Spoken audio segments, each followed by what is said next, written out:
one trick most beginners miss. 这个小小 I'll 旗 show，哎 you. 呦 The，parts are linked below. 别抖啊！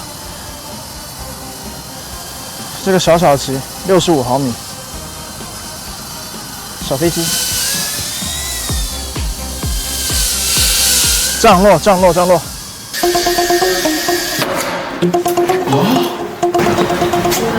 Isn't it pretty durable? Today we are going to assemble a 65 TinyWhoop.